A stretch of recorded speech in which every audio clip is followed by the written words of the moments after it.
Welcome to Weekend Ag Matters from the Iowa Agribusiness Radio Network. Join us for an in-depth look at Iowa agriculture. Here's your host, Riley Smith. Welcome into this week's edition of Weekend Ag Matters. Thanks again for tuning in. Russ Parker, Dustin Hoffmann, and Mark Magnuson will join us later on in the show. As for right now, let's take a quick look at the news headlines. The American Soybean Association is praising a U.S. Supreme Court ruling that federal pesticide labeling requirements take precedence over state failure to warn claims. The decision in Durnell v. Monsanto found that pesticide labels approved under federal law cannot be overridden by differing state requirements. Soybean growers say the ruling provides greater certainty for farmers who rely on crop protection products. In other news, the Clean Fuels Alliance says the Environmental Protection Agency's finalized renewable fuel standard volumes for 2026 and 2027 will provide an important economic boost for American farmers by expanding domestic demand for biofuel feedstocks. The group says EPA's analysis found U.S. farmers are fully capable of supplying the crops and oils needed to meet higher renewable fuel targets. Clean Fuels argues the increased volumes come at a critical time as farmers face rising input costs and export challenges, including billions of dollars in lost agricultural sales to China. That's all the time we have for news headlines today. We'll go ahead and kick it over to Russ Parker with his faith-based food for thought here on Weekend Ag Matters. I've talked about do-overs before and had another reminder of one this past week. As some may know, parts of southern Iowa experienced hail recently, impacting an estimated 5,000 acres of crop ground. Adjusters have been busy surveying the damage, and in some cases, soybean fields will need to be replanted. In other cases, farmers are faced with some difficult decisions about what comes next. Do-overs are rarely something we look forward to, and they come in many forms. Some are simple, like mowing the yard. You've probably heard the joke, what's something you can do well once that you'll have to do again? And mowing the lawn certainly fits that description. Other do-overs aren't nearly as predictable. Words spoken in haste, decisions made without enough thought, moments when we've heard someone we care about and find ourselves saying, well, that didn't come out right, or I wish I'd never said that. And then there are do-overs that life hands us without asking. That's why I have a lot of respect for my neighbor whose corn and soybean fields were heavily damaged by hail. And as we talked about what lay ahead, his attitude impressed me. His approach was simple. Manage the things that you can control and pray about the things that you can't. My son, who serves as a pastor, spoke on a related topic last Sunday. He talked about spiritual disciplines like gratitude and praise, and how our response to life's circumstances is often a matter of choice. Let's think about that for a moment. We don't get to choose the weather. We don't get to choose every setback, disappointment, loss, or unexpected challenge. But we do get to choose whether those moments make us bitter or make us stronger. We get to choose on whether we focus on what's lost or remain grateful for what we still have. And we get to choose whether we turn inward or look upward. The Apostle Paul wrote in 1 Thessalonians, "Rejoice always, pray continually, and give thanks in all circumstances, for this is God's will for you in Christ Jesus."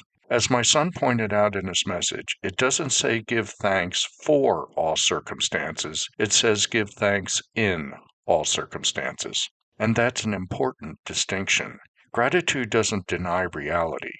Praise doesn't ignore hardship. Instead, they remind us that God is still present in the middle of the storm, the setback, and yes, even in the do-overs. The lesson here isn't found in avoiding the do-over. It's found in how we choose to respond when one arrives.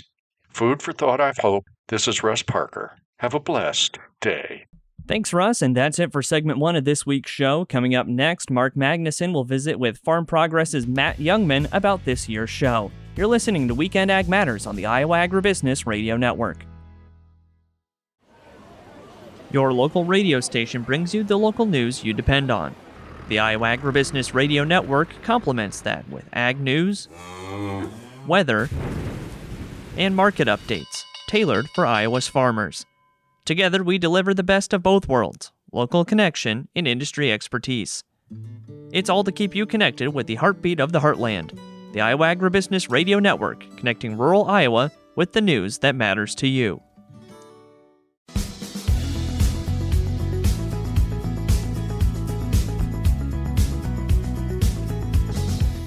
Welcome back to Weekend Ag Matters.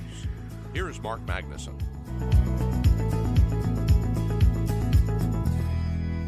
Mark Magnuson for the Iowa Agribusiness Radio Network, and I'm joined today by Matt Jungmann here in the Iowa Agribusiness Radio Network studio. He is the Director of Events with Farm Progress, and of course, Matt, hear that name, and we know that we're getting close to the Farm Progress show. Yep.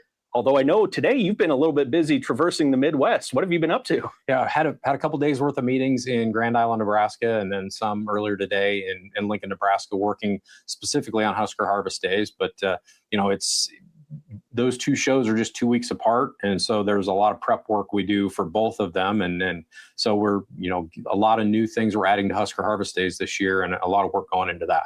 And with both of those shows, I think with them being so close together, it does show that this is a year-long process all the way around behind the scenes. It doesn't just come together right before showtime. Yeah, it's kind of ongoing all year. We just open the doors for 3 days each year. But yeah, the work kind of continues. The 2026 show started in about the middle of the 2024 Farm Progress show with people who had comments and things they wanted to upgrade and change going into 26 while they're right there on site in 2024. So it's an ongoing project.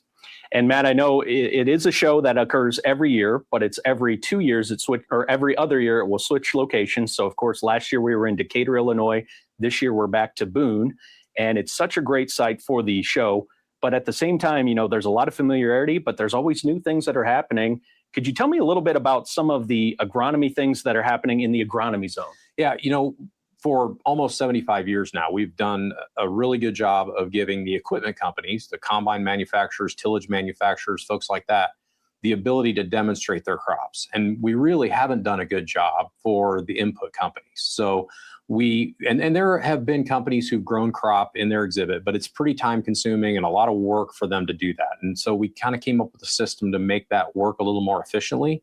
So we have about a dozen companies that we partnered with, and we were working with a local agronomist that's caring for these plots. So there's 2 full streets between Central Avenue and South Avenue that have dedicated plots growing, and it's seed companies and fertility and crop protection and all of the new latest and greatest in crop input technology is going to be on display there, in addition to what folks are used to with the field demonstrations and everything else. And speaking of, the field demonstrations, we had great weather this spring, got a really nice window, great partnership with John Deere. They kind of came in and got all the corn in about 36 hours, got all of 350 acres of corn planted. So that's all in really good shape. So, going back to the agronomy zone, we want to make sure that if you're at the 2024 show, you can't say, well, it's the same show, I was just there. It's all new. There's been a lot of new companies step in. We have a new exhibit from Honda this year, and we're completely renovating and changing the way the beer garden is laid out and the location of that in partnership with Anheuser-Busch and Farm Rescue and a number of different folks. So, really excited about how the show's coming together this year. So going back to the agronomy zone and the start of that, was that then driven by the feedback you got from those input companies? Was that something Farm Progress looked at and said, maybe we should tweak this a little bit? Yeah, and the other thing I should mention is there's, I believe, 6 new companies that just haven't been at Farm Progress Show before that are part of that. And in some conversations with them, you have the conversation, say, you really ought to come and be with us. And they didn't want to be there unless they could stand next to, their treatment on corn or their treatment on beans, or be able to stand there and physically have that there to work with. So, we kind of we've been working on that since right after the show last year to get this agronomy zone thing put together and find the right partner, which we found. Dr. Dan has done a great job of caring for those plots and get everything put together. The exhibitors are coming through and taking a look at it, and everybody's really excited about it. It's anchored at one end with BASF making a big move on Central Avenue and putting together a beautiful exhibit.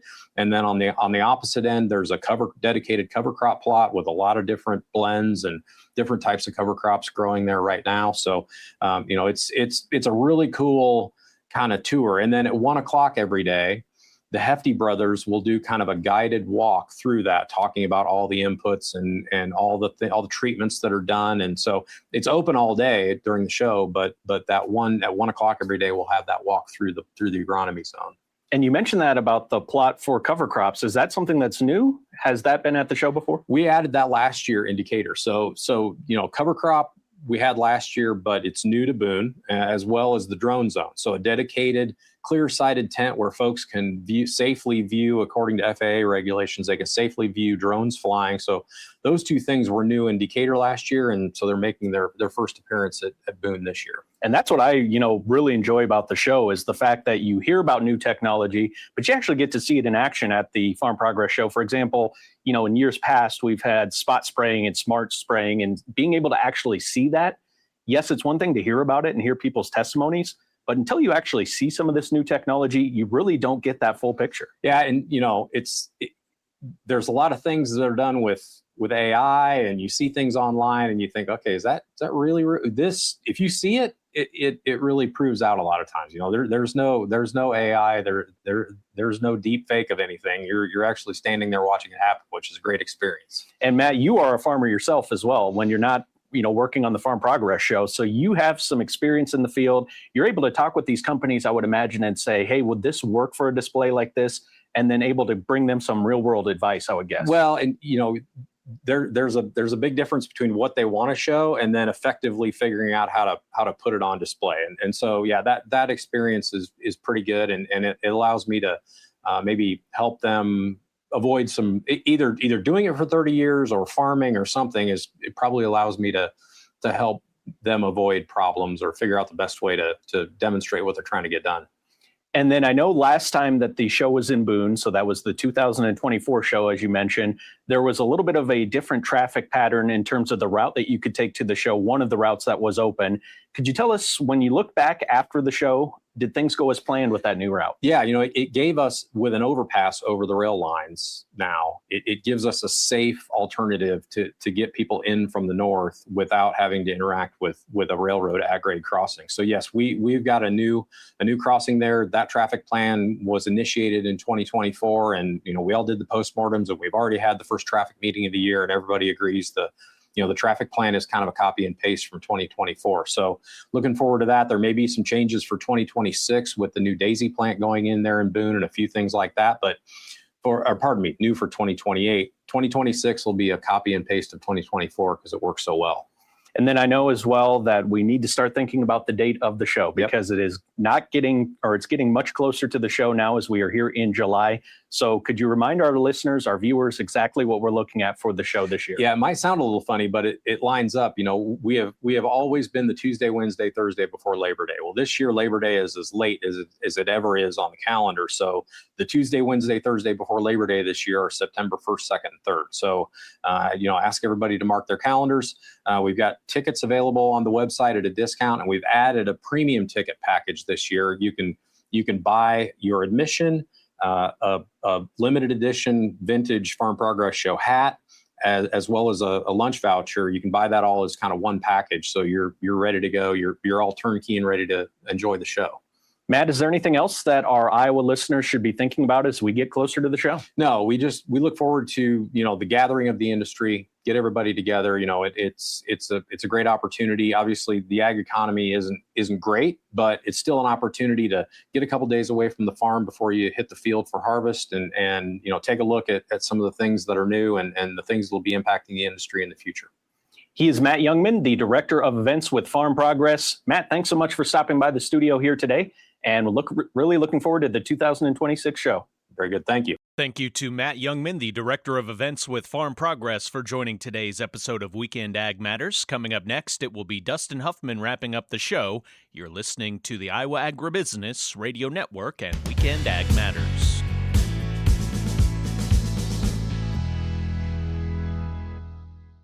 This year at the Iowa State Fair, Fair Spirit meets 250 years of American history in a celebration across the fair. See the America 250 Iowa display and a permanent sculpture created just for the fair. Walk the Iowa Veterans Memorial Walkway honoring service and sacrifice. Experience 250 years of the American flag, along with red, white, and blue contests and fair favorites. Then look to the sky for drone shows glowing in red, white, and blue, lighting up the fair like never before. From history to celebration, it all comes together at the Iowa State Fair. Learn more at iowastatefair.org. August 13th through the 23rd.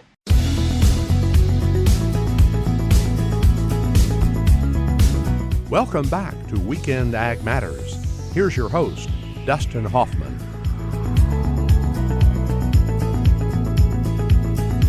Welcome back to Weekend Ag Matters. I'm Dustin Hoffmann, and it's time for our monthly sit-down with Iowa Ag Secretary Mike Naig. And in this section, we're going to talk about some of the issues with both animal health and some water quality. So here's what the Secretary had to say. First, let's talk about some water quality announcements and some soil conservation announcements that you guys made only yesterday. Yeah, this is part of that effort that you and I talked about coming out of the legislative session this year. We had a really comprehensive water quality package that was passed bipartisan basis, overwhelming support, House and Senate, signed by the governor. And we call it the Farm to Faucet plan. And that is that it makes investments, strategic investments in water treatment in central Iowa. It makes investments in stormwater, wastewater, drinking water, grants, and low interest loans for small communities. It invests in additional water monitoring information. And it also invests, we were able to put another $50 million over the next 12 years into specifically working in the watershed above the Des Moines metropolitan area. So we call it the Greater Des Moines Watershed, 22 counties. It touches 22 counties or parts of 22 counties. And what we're going to do is you're going to see a series of announcements made rolling out some specific projects. Just this week, we announced this enhanced cover crop cost share, and that is to increase the rate for a repeat user to $25. And it also raises the cap. We usually are trying to spread some dollars around the state, and we put a cap of 160 acres on our normal traditional cost share, cover crop cost share program. This is going to increase that to 500 because we're hearing that there's farms that want to go beyond. And so we're going to lift that cap. And what we're trying to do is we're trying to double the cover crop acres in those 22 counties because I just candid, few of those counties are areas where we've got lower cover crop adoption. And so we're really trying to push on that and bring this additional incentive. So that's just one example, but there'll be a couple of others that we roll out here as we get through the summer and into the fall. Well, of course, it's great to have that announcement already because in the fall, when we start thinking about those cover crops and starting to implement some of those plans for maybe even in the next spring before the planting goes, it's definitely good to have some of these ideas available, or I should say these resources available for these farmers to look into what their options are. 100%. Actually, I've had a couple of visits. One, I was in Pocahontas County yesterday, did a roundtable with farmers on conservation, stood in a field in Humboldt County with a gentleman who has been he's an incredible adopter of cover crops, strip till, no till, and he's really working to help others understand what's going on as well. And then I was with a group up in Howard County, Cresco, which is an area where we've seen significant cover crop usage up in a very northern county in Iowa. Major lesson coming out of all those visits was need to streamline how this process works in terms of applying for cover crop cost share, but also really important to have a plan. You decide to do it, but you need to, before that seed goes in the ground, these gentlemen are telling me, you better understand how it's going to come out or how you're going to terminate that in the spring. And really that planning is so important. So start now, go to cleanwateriowa.org. There's more information there, but cost share is available and also information about how to really be successful. And Secretary, not to put you on the spot, but I have been noticing we've been talking about the different water quality projects that the state has had. We obviously have talked about the programs that have been put in place even back when Bill Northey was secretary. But, we talk about some of these things, but there are people who are still concerned about the water quality, and there are some issues that still need to be worked out. Now, I know that obviously these problems didn't develop overnight, and so they can't be fixed overnight. But, where are we at overall compared to where things started all those years ago? Well, first of all, clean water is not negotiable. Every single Iowan deserves and needs to have access to clean water. And that's really what we're trying to focus on here. So we've got a long history of doing soil conservation work in this state. In fact, we've seen significant phosphorus loss reductions because of that work around keeping soil in place, improving soil health. Now we need to apply that same logic to water quality, which is really specific to nitrate. And so that's critically important. Nutrient reduction strategy is really our effort to do that work around water quality and nitrates in particular. And we've seen a dramatic increase in the types of practices that we need to see: nitrate reducing wetlands, bioreactors, saturated buffers, and cover crops. Cover crops are key. We've gone from a few thousand acres of cover crops before the strategy to 4 million acres today, and we need to double that. We need to go beyond and really push, and that's what these efforts are all about. The other piece is, and we just need to be honest about this, which is, let's not play the blame game in the state of Iowa. Let's not say if you're, in the Des Moines area, you can blame everybody upstream, or if you're upstream, you can blame everybody in the Des Moines area for using water or too much water or irrigating, those types of things. Quit it. Let's move beyond that. And that's what this farm to faucet approach is all about, and bringing resources to do just that. Let's invest in water treatment infrastructure in Des Moines because we need that to ensure that people can have safe drinking water. But let's also pair that with a response upstream, up in the watershed, to reduce the loss to begin with. It's only by working together on both ends of that equation that we'll actually be able to achieve these goals long term. So that's where we are. I always encourage folks. Iowa State University hosts a series of dashboards that really show progress or where we are in terms of implementing the strategy. That's practice adoption, water quality monitoring, attitudes, the investment. Folks can really go there. It's the Nutrient Reduction Strategy website, Iowa State University. And I would really encourage folks, if you're interested in knowing more about some of the details, the measuring, go there. There's a ton of information. All right, moving on to the animal health spectrum now. We had that pseudorabies scare last month that we were talking about, and obviously we all know now that New World screwworm has made its way across the border. Let's start with the pseudorabies aspect of it first. Not only has that been dealt with, it's been eradicated once again here in the state, correct? Absolutely. And so that's a situation, hey, we very unexpected and unwelcomed, and yet something that we knew what to do. There's well-established protocols in place, frankly, from the last time that pseudorabies was eradicated from the commercial herd. Well, again, we had a situation here where pigs that were in Texas in a transitional herd, meaning they were exposed to outdoor or wild swine, and those swine are known to have pseudorabies infections down there. And so those pigs made it up here into a small commercial herd, and that was detected through testing. And so what we were able to do is quarantine that site. Unfortunately, those animals did have to be depopulated. There was no spread between those animals and the other animals at that site, and there was no spread beyond that site. And we know that because we did testing.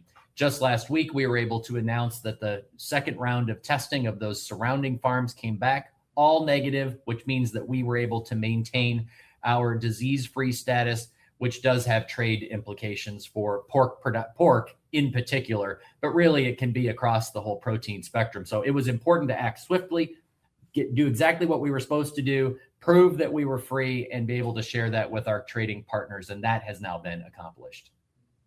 So was there any major real hit to our trade capability with that announcement of last month?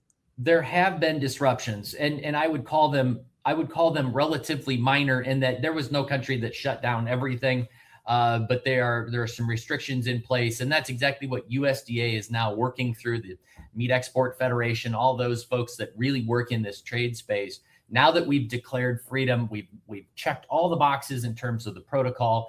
That's the work that's now underway to work with those trading partners to lift any restrictions. We are aware of some restricted movements to Mexico for a few products, not all. And South Korea has been another area, a big market for us with some disruption. Again, that's something that USDA is really focused on. And again, now that we're free and we did everything in very short order, we really hope that now can be corrected and that we can get back to normal business. And then moving on to the New World screwworm. Now, obviously, that's not something that impacts us directly right now. It's a southern United States, Texas, and New Mexico problem right now. But obviously, there are things we need to watch for and things we need to be prepared for. And also, we've got a consumer public that is probably wondering about the quality of their food that they're getting at the grocery store. So can we talk about, from our vantage point, what we're looking at? A couple things to think about. One is, this is not we had screwworm in the United States back mid last century. It was eradicated the last time in the 1960s. So this is something that it's not completely new. Now, from a food safety and a consumer standpoint, I would say that there is no food safety issue here. It's not like a foreign animal disease maybe that you and I have talked about in the past, like high-path avian influenza, African swine fever. This is it's a parasite. This is delivered by flies into wounds.